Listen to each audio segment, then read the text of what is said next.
मैं काम करता हूँ बहुत बढ़िया, खाता हूँ खाना और रोज गाता हूँ गाना। अरे यार, आज तो बहुत देर हो गई। इस खतरनाक जंगल को देखकर तो मेरे हाथ पैर ठंडे हो गए हैं। अगर मैं वक्त पर गांव नहीं पहुंचा तो मालिक बहुत नाराज हो जाएंगे। तभी हरिया को एक आवाज सुनाई देती है। सुनिए हरु जी। अरे, ये आवाज किसने दी? तभी हरिया को सामने कुछ दूर एक औरत खड़ी दिखाई देती है। अरे भाई, ये औरत अकेली इतनी रात को इस जंगल में क्या कर रही है? चलकर पूछना पड़ेगा। फिर हरिया अपनी बैलगाड़ी उस औरत के सामने लाकर रोक देता है और उससे पूछता है। अरे सुनिए, आप इतनी रात को इस खतरनाक जंगल में अकेली क्या कर रही हैं? तभी वो औरत मीठी आवाज में कहती है। अरे हरु जी, आप आ गए। मैं कब से आपका इंतजार कर रही थी। वैसे तो यहाँ से काफी लोग गुजर चुके हैं, लेकिन मैं खास आपका इंतजार कर रही थी। अच्छा, तुम सच कह रही हो? मुझे तो यकीन नहीं हो रहा है। वो क्या है ना, आज तक किसी ने मुझसे इतने प्यार से बात नहीं की। हाँ हाँ हरु जी, मैं सच कह रही हूँ। अब देर मत करिए और जल्दी से मुझे मेरे घर तक छोड़ दीजिए। हाँ हाँ, कौन सी बड़ी बात है, अभी छोड़ देता हूँ। आप मेरे पीछे बैलगाड़ी में बैठ जाइए और मुझे रास्ता बताते चलिए। फिर वो औरत हरिया की बैलगाड़ी में बैठ जाती है और हरिया बैलगाड़ी हाँकता हुआ आगे चल पड़ता है। फिर उस औरत के बताए हुए रास्ते पर चलते चलते हरिया बैलगाड़ी लेकर एक काली गुफा के आगे आकर रुक जाता है। हरिया उस औरत से पूछता है। देवी जी, आपका घर कहाँ है? यहाँ तो एक गुफा के अलावा और कुछ नहीं है। तभी अचानक वो औरत हवा में उड़ने लगती है। देखते ही देखते उसका सुंदर रूप एक डरावनी चुड़ैल में बदल जाता है और वो जोर जोर से हंसती है। अरे तू तो एक नंबर का बेवकूफ निकला। तू तो बड़ी आसानी से मेरी बातों में आ गया। अरे मर गया रे, ये तो एक चुड़ैल है। हे भगवान बचा ले, ये तो बड़ी डरावनी दिखाई दे रही है।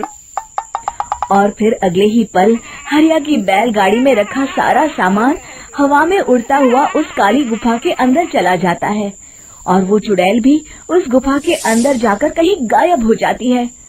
हरिया ये नजारा देख बुरी तरह घबरा और परेशान हो जाता है। अरे, ये चुड़ैल तो मेरा सारा सामान लेकर गुफा में गायब हो गई। अब क्या होगा? अगर मैं गांव खाली हाथ गया तो मालिक मेरी अच्छी खबर लेंगे। मेरी इस बात का कोई यकीन भी नहीं करेगा। फिर आखिर वही हुआ। हरिया के मालिक चंपक सेठ को हरिया की किसी भी बात पर रत्ती भर भी यकीन नहीं हुआ। चंपक सेठ को लगा हरिया झूठ बोल रहा है और उसने ही लालच में आकर सारा सामान हड़प कर लिया है। फिर हरिया को बेईमान समझकर चंपक सेठ उसे काम से निकाल देता है। अगले दिन अपनी दुकान में परेशान बैठा चंपक सेठ गुस्से में बड़बड़ाता है। अरे, दुकान में तो सामान बिल्कुल भी नहीं है। अब मुझे ही शहर जाकर सामान लाना होगा। फिर वो अपनी बैलगाड़ी लेकर शहर चला जाता है। शहर से सामान लेकर जब चंपक सेठ वापस गांव लौट रहा होता है, तभी उसे एक आवाज सुनाई देती है। चंपक जी, ओ चंपक जी। अरे, ये तो कोई मेरा नाम लेकर मुझे पुकार रहा है। फिर उस रास्ते में वही औरत खड़ी दिखाई देती है।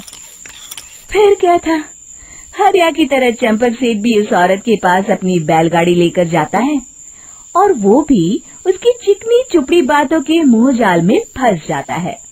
फिर चुड़ैल उसे भी अपनी गुफा तक ले जाती है और उसका सारा सामान लेकर गुफा में गायब हो जाती है। बेचारा चंपक सेठ लाचार होकर खाली हाथ गांव लौट आता है। फिर ये उस जंगल में रोज की बात हो जाती है।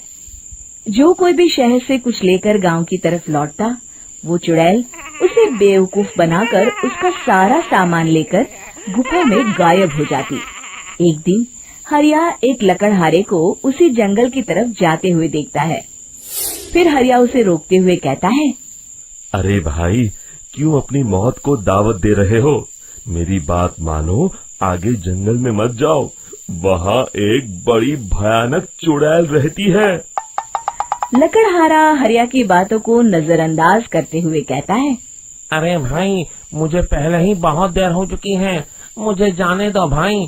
शाम तक लकड़ियाँ काट कर शहर के बाजार में बेचना है। तुम अपनी ये कहानी किसी फुर्सत में बैठे इंसान को सुनाओ, मैं तो चला। इतना कहकर लकड़हारा वहाँ से आगे जंगल की तरफ चला जाता है। फिर अगले दिन गांव के मुखिया के घर के बाहर बहुत सारे लोग जमा हो जाते हैं। तभी हाथ में कुल्हाड़ी लिए खड़ा लकड़हारा कहता है, अरे मुखिया जी, अब आप ही हमें बचाइए उस जंगल वाली चुड़ैल से। हमारा सारा काम तो शहर से ही होता है। अरे मुखिया जी, उस चुड़ैल की वजह से तो मैं पूरी तरह बर्बाद हो गया हूँ। हम सबको मिलकर उस चुड़ैल का कोई इलाज करना पड़ेगा। तभी भीड़ में खड़ा वीरा कहता है, आप लोग चिंता मत करिए, कल से वो चुड़ैल किसी को नहीं लूट पाएगी। मेरे पास एक बहुत अच्छी तरकीब है। तभी चंपक सेठ उसका मजाक उड़ाते हुए कहता है, अरे तेरा नाम वीरा है तो क्या हुआ? तूने अभी उस चुड़ैल को देखा नहीं है? जाकर अपना काम कर, बड़ा आया। तब मुखिया जी कहते हैं, नहीं नहीं चंपक सेठ, मुझे लगता है हमें इस लड़के को एक मौका देना चाहिए।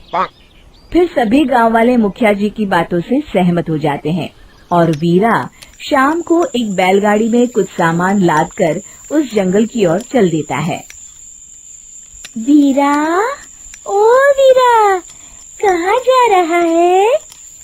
तभी वीरा मुड़ के देखता है, वही चुड़ैल एक औरत के रूप में खड़ी है। अरे बहन जी, मैं आपको ही ढूंढ रहा था। देखिए, मैं आपके लिए क्या लाया हूँ। अरे वाह, तो खुद मेरे लिए इतना सामान लाया है। तू ही अकेला